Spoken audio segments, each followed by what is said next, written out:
15వ తారీఖు మహాశివరాత్రి.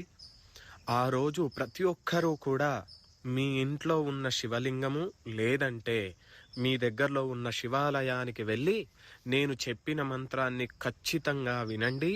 వీలైతే నేర్చుకుని ఆ రోజు మీ దగ్గరలో ఉన్న శివాలయంలో కానీ మీ ఇంట్లో కానీ ఆ మంత్రాన్ని చదవండి. ఖచ్చితంగా మీకు శివునికి రుద్రాభిషేకం చేసిన ఫలితం అనేది మీకు వస్తుంది. మంత్రం చెప్తున్నా, శ్రద్ధగా వినండి.